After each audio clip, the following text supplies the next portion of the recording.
एक बार एक युवक बौद्ध भिक्षु के पास गया और बोला, गुरुवर, मैं अपने शहर का एक व्यापारी हूं। मेरा पूरा दिन अपने व्यापार के काम में ही बीत जाता है। इस वजह से मुझे ज्यादा खाली समय नहीं मिल पाता है। ज्यादा खाली समय नहीं मिल पाने के कारण और हर समय व्यस्त रहने के कारण मुझे उस समय तनाव महसूस होने लगता है। पिछले कई महीनों से मैं अपना कोई भी काम ठीक से नहीं कर पा रहा हूं। अब मेरा कुछ भी करने का मन नहीं करता। मुझे काम को टालने की आदत हो गई है। मैं बहुत आलसी और चिड़चिड़ा हो गया हूं। मेरी इन आदतों के कारण मैं आजकल बहुत चिंतित और बेचैन रहने लगा हूं।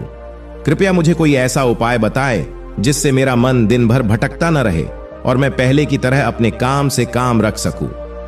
बौद्ध भिक्षु ने उस व्यक्ति की सारी बातें ध्यान से सुनी और फिर कहा, बेटा, आपकी समस्या आपके व्यस्त होने की नहीं है, बल्कि अपने काम को बोझ समझना आपकी समस्या है। और कोई भी व्यक्ति अपने काम को बोझ तभी समझता है जब वह अपने वर्तमान काम को नजरअंदाज कर रहा होता है और केवल अपनी भविष्य के काम के बारे में सोचता रहता है और उसके लिए मन में योजनाएं बनाता रहता है कि मैं इस काम को ऐसे ही करूंगा, भविष्य में इसे इतना बड़ा बनाऊंगा। और जब कोई व्यक्ति किसी काम के बारे में सिर्फ सोचता रहता है लेकिन उसे पूरा करने के लिए कोई ठोस कदम नहीं उठाता, तो वह उस काम को लेकर तनाव से घिर जाता है और फिर वह काम उसके लिए बोझ बन जाता है। यह सुनकर वह युवक बोला, हां मुनिवर, आपने तो मेरे मन की बात कह दी। मैं भी पिछले कुछ महीनों से हर रोज अपने काम पर ध्यान देने की बजाय अपने बिजनेस के भविष्य के बारे में सोचता रहता हूं कि कहीं मेरा बिजनेस कम न हो जाए, भविष्य में कोई अन्य व्यापारी मेरे व्यापार क्षेत्र में अतिक्रमण न कर ले।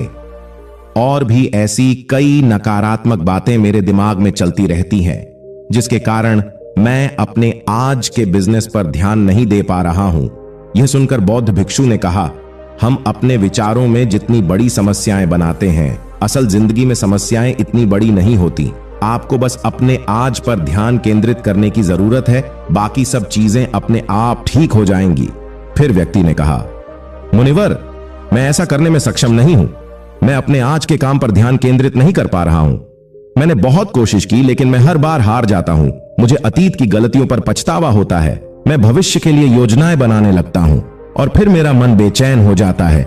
आप मुझे कोई रास्ता बताएं ताकि मैं आज पर ध्यान केंद्रित कर सकूं। लेकिन मैं ध्यान योग नहीं कर पाता बहुत लंबे समय तक और न ही मैं कोई बड़ी साधना कर सकता हूं। इसलिए आप मुझे कोई आसान तरीका बताएं। फिर बौद्ध भिक्षु ने कहा, ठीक है, आज मैं आपको ऐसे 10 छोटे छोटे तरीके बताने जा रहा हूं जिन्हें आप अपने दैनिक कार्यों के साथ कर सकते हैं। ये तरीके सुनने में बहुत छोटे लगते हैं, लेकिन अगर आपने पूरी शिद्दत से इनका पालन किया तो कुछ ही दिनों में आपको इनके सकारात्मक परिणाम दिखने लगेंगे।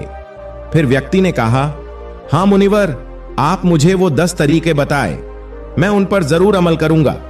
फिर बौद्ध भिक्षु कहने लगे, पहला तरीका है मन लगाकर खाना खाना।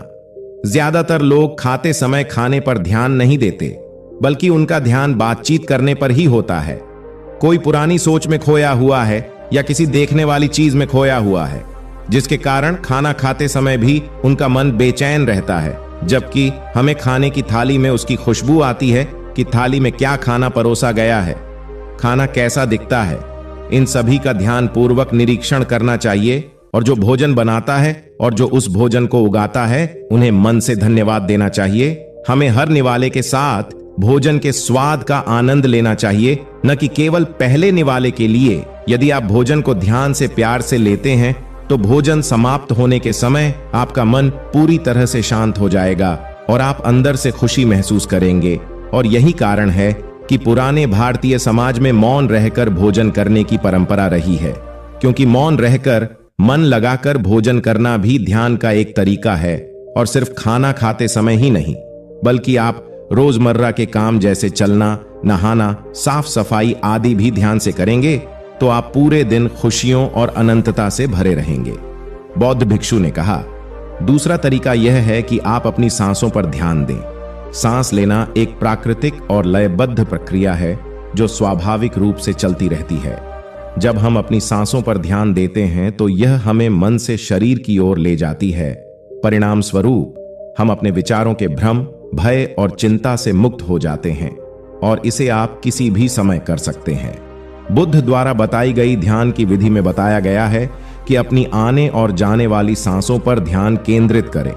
जब भी आप तनावग्रस्त हों या खुद को विचारों में उलझा हुआ पाए, तो तुरंत अपना ध्यान अपनी आती और जाती सांसों पर केंद्रित करें। कुछ क्षण बाद में आप महसूस करेंगे कि आप शांत हो गए हैं, आपका सारा भ्रम, आपका सारा तनाव दूर हो गया है। और यदि आप लंबे समय तक अपनी सांस रोकते हैं तो ध्यान केंद्रित करने की आदत डालें। इससे सबसे खराब स्थिति में भी आप खुद को शांत रख पाएंगे और अपने वर्तमान कार्यों पर अधिक समय तक ध्यान केंद्रित कर पाएंगे। सांसों पर ध्यान देना हमें याद दिलाता है कि हम कौन हैं। हमें यह एहसास होता है कि हम वह विचार नहीं है जो अभी हमारे अंदर चल रहा है, बल्कि हम उससे अलग हैं, हम उससे ऊपर है। सिर्फ अपनी सांसों पर ध्यान देने से बहुत कुछ पता चल सकता है। नए आयाम हमारे पूर्वजों ने सिर्फ अपनी सांसों को कैसे नियंत्रित किया जाए, इस पर बहुत काम किया। ऐसे काम कर सकते हैं जो सामान्य मानव जीवन से परे है, जबकि हम अपनी सांसों पर ध्यान देकर खुद को ऐसी स्थिति में ला सकते हैं जिससे जीवन में कोई भी उतार चढ़ाव हमें परेशान नहीं कर सके। बौद्ध भिक्षु ने आगे कहा, तीसरा तरीका है अपनी इंद्रियों से जुड़ना। हमारे पास 5 इंद्रियां हैं, नाक, त्वचा, जीभ, कान और आंख हमारे शरीर के प्रवेश द्वार है। लेकिन जब हम विचारों में खो जाते हैं तब हम अपनी इंद्रियों को महसूस नहीं कर पाते। हमारे आसपास क्या हो रहा है, गंध कैसी है, क्या आवाजें आ रही हैं। जब तक ये सभी चीजें इतनी मजबूत न हो जाएं कि हमारा ध्यान अपनी ओर खींच ले, हम बस बेहोशी में जीते रहते हैं। इसलिए अपने आसपास की चीजों को बहुत ध्यान से देखने की आदत डालें। जैसे ठंडी हवा को अपने शरीर से टकराते हुए महसूस करें, बगीचे में खिलते रंग बिरंगे फूलों को देखें, उसकी सुंदरता को देखें, पक्षियों की आवाजें सुनें, कुछ देर के लिए उगते और डूबते सूरज को देखें। ये सभी छोटी छोटी चीजें आपको आपके वर्तमान से जोड़ देंगी। अगर आप अपने जीवन में शांति और आनंद का अनुभव करना चाहते हैं तो आपको अपने आसपास की चीजों पर ध्यान देना होगा। आपको एक पल रुक कर देखना होगा, उन्हें प्यार से देखें और उन्हें महसूस करें। बौद्ध भिक्षु ने कहा, चौथा तरीका यह है कि अपने मन में उठने वाली नकारात्मक भावनाओं का निरीक्षण करें।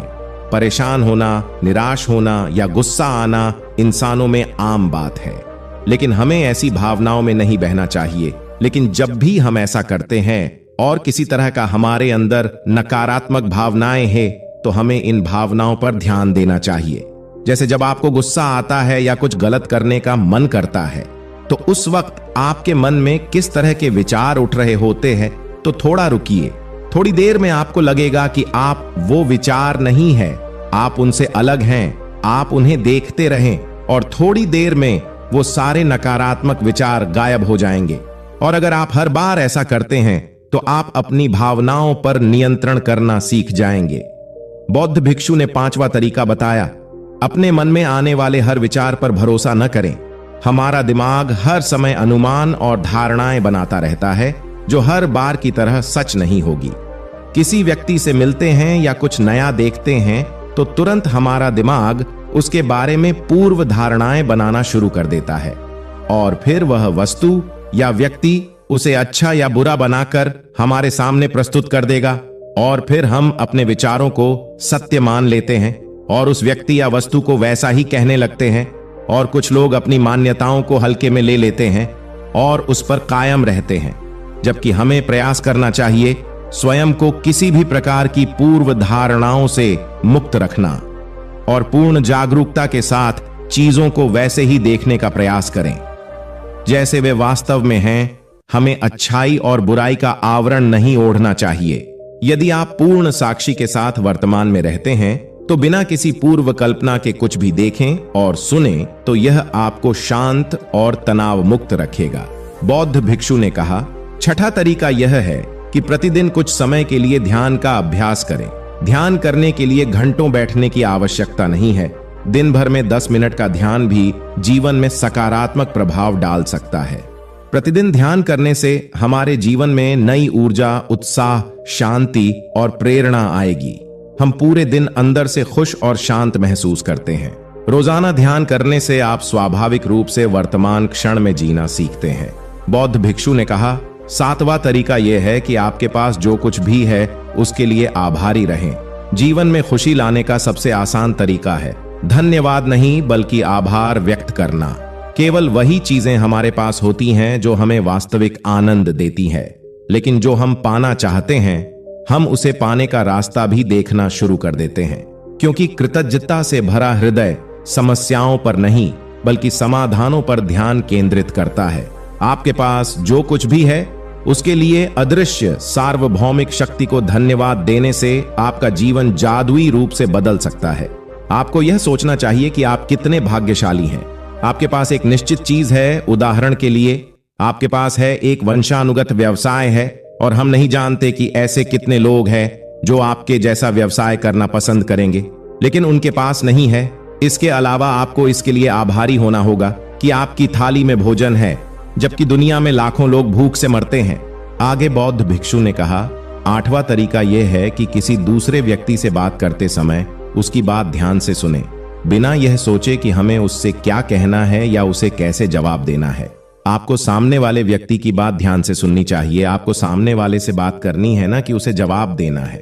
लेकिन जब आप किसी से बात करते हैं तो उसकी भावनाओं को समझने के लिए अपने कानों, दिल और आत्मा से उसकी बात सुने और समझें।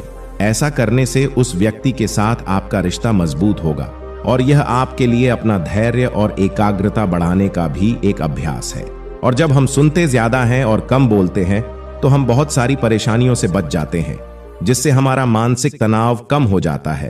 और याद रखें, किसी भी व्यक्ति की बातों को ध्यान से सुनना उसका सम्मान करने का सबसे अच्छा तरीका है। बौद्ध भिक्षु ने कहा, 9वां तरीका यह है कि अपने महत्वपूर्ण काम के लिए एक समय निर्धारित करें। आपको अपने दिन का कुछ समय महत्वपूर्ण कामों के लिए अलग रखना चाहिए, जैसे काम का समय, नहाने का समय, सफाई का समय, खाने का समय आदि। समय के साथ महत्वपूर्ण कार्यों का वितरण यह सुनिश्चित करता है कि चीजें बिना किसी रुकावट के नियमित रूप से होती हैं। दिन के सही समय पर सही काम करने से हमारे जीवन में अनुशासन आता है और अनुशासन से जीवन में शांति और खुशी आती है। बौद्ध भिक्षु ने 10वां और आखिरी तरीका बताया, जब भी आप कुछ करें तो अपनी रोजमर्रा की गतिविधियों में जागरूकता लाने का प्रयास करें, इसलिए उसे वर्तमान में करने का प्रयास करें।